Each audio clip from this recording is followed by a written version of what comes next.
Already met, as I said, 2 times, yesterday and today, and some of the messages I will speak about in my speech are already said, but I think it's necessary to hear it once again. So, dear colleagues, ladies and gentlemen, in my intervention, I shall focus on the most topical issues of the EU-Georgia cooperation, namely upcoming Eastern Partnership Vilnius Summit, post-Vilnius cooperation perspectives, and finally, the pressing issues related to the security and stability in the country. I would like to start by reiterating that the European and Euro-Atlantic integration is the cornerstone of our foreign policy, which is determined by the choice of the Georgian people and backed by all major political forces. It has no alternative in Georgia. We are resolved to follow this process step by step by making full use of the opportunities opened by the Eastern Partnership. The upcoming Vilnius Summit marks a turning point for the Eastern Partnership initiative. It has the potential to be a historic event by making the Europeanization of the committed Eastern European partners irreversible. Success of this event matters not only for the partner countries, but for the EU as well. In the run-up of the Vilnius Summit, the Georgian government is focused to demonstrate concrete deliverables in line with the Eastern Partnership roadmap.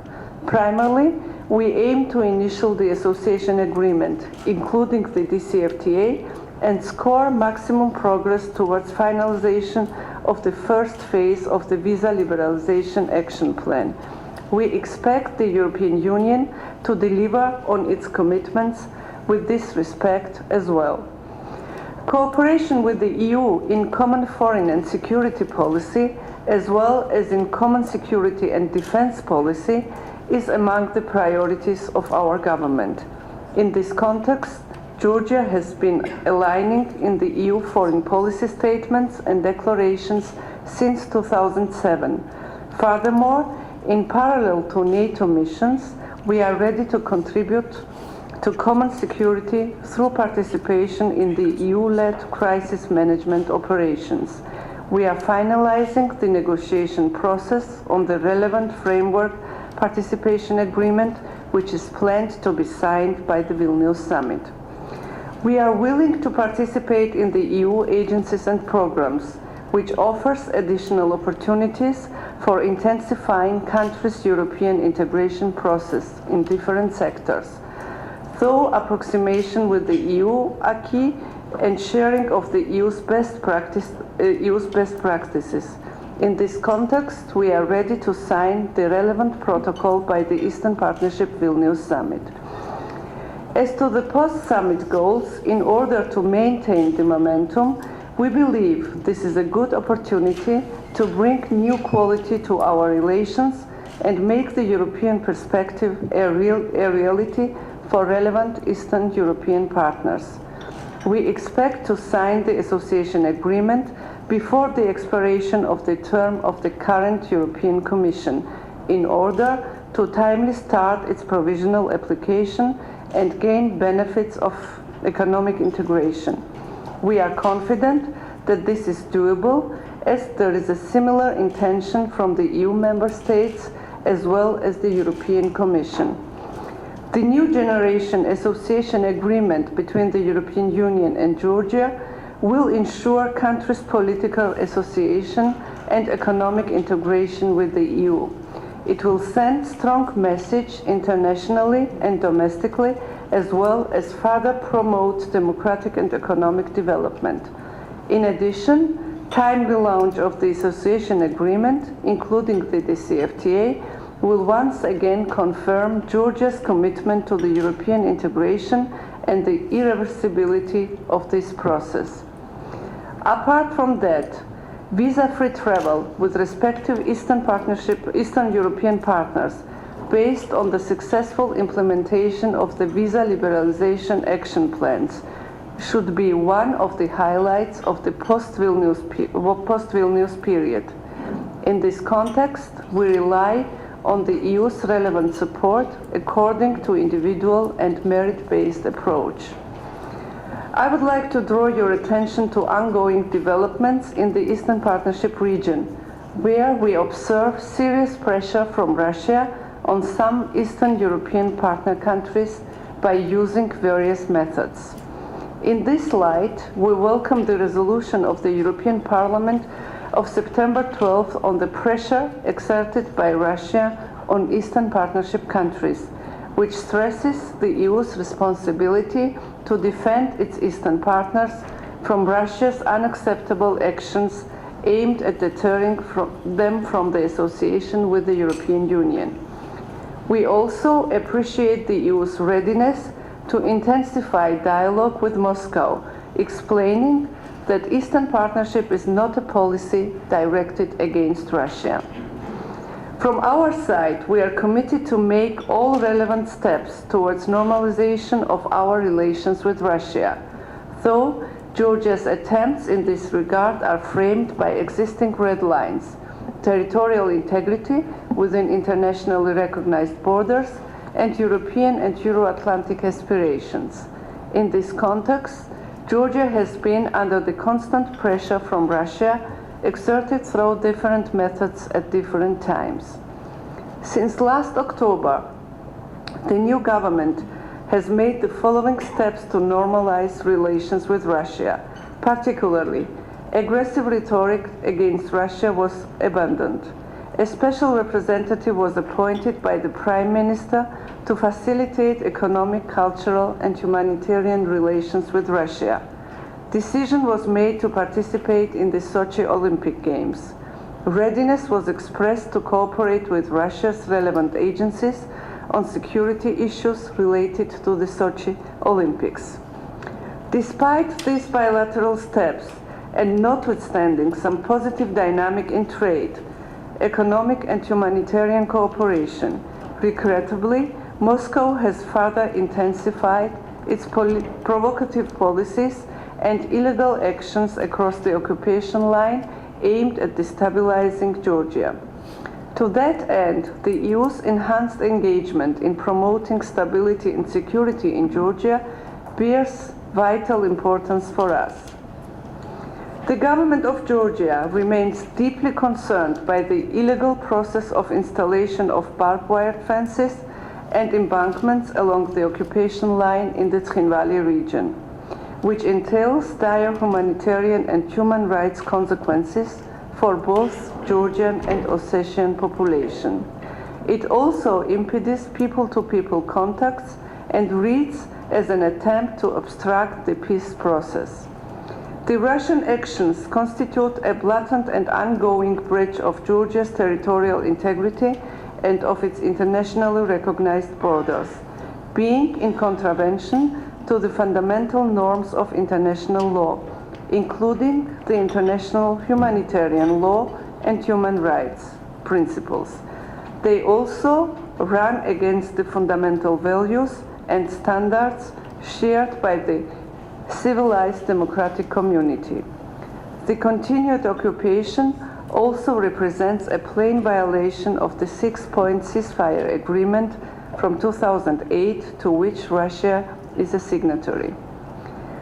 The intense and arbitrary installation process makes increasing number of families vulnerable and desperate.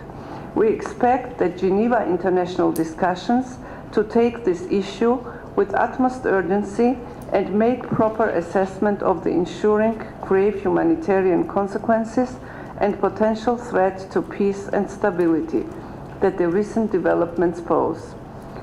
The situation is particularly alarming against the background of Russia's continuous refusal to pledge the non-use of force and the absence of human rights monitoring mechanisms on the ground. We appeal to the EU to undertake effective steps in response to Russia's illegal activities in Georgia's occupied regions and along the occupation line. It is vital that the EU continuously raises this issue within its bilateral formats with Moscow, emphasizing the unacceptability of Russia's policy and the necessity of the full implementation of the ceasefire agreement. The government of Georgia highly values EU's steadfast position towards Georgia's territorial integrity, especially its tireless efforts in pursuing the non-recognition policy of the occupied regions of Georgia.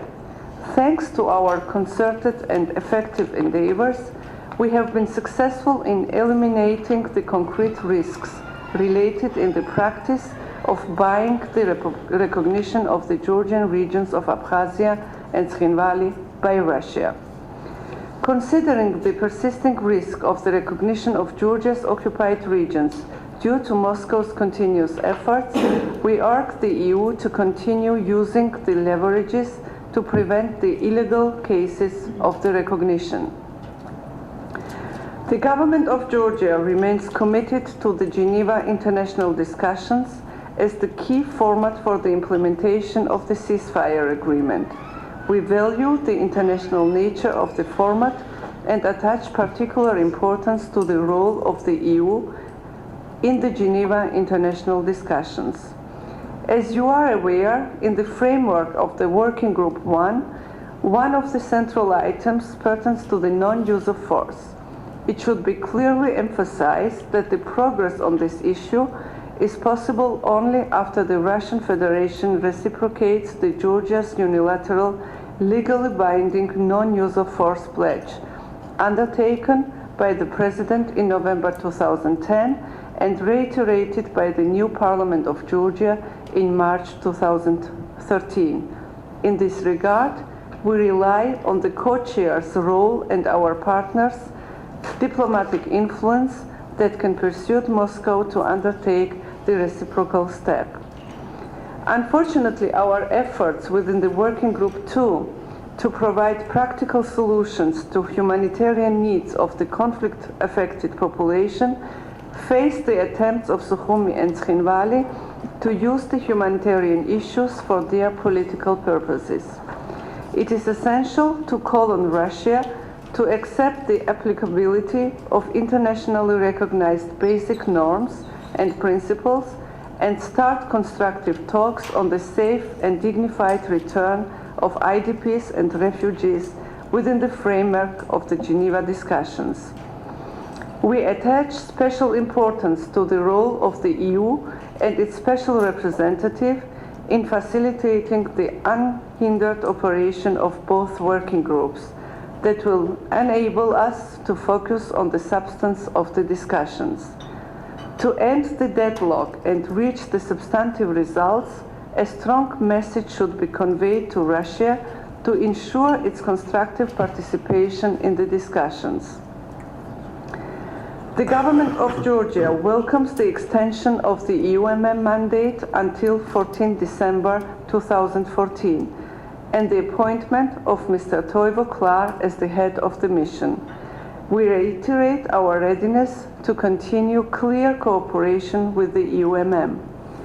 Despite the Russian-imposed obstacles to the full implementation of its mandate, the mission remains an essential guarantor of Georgia's security.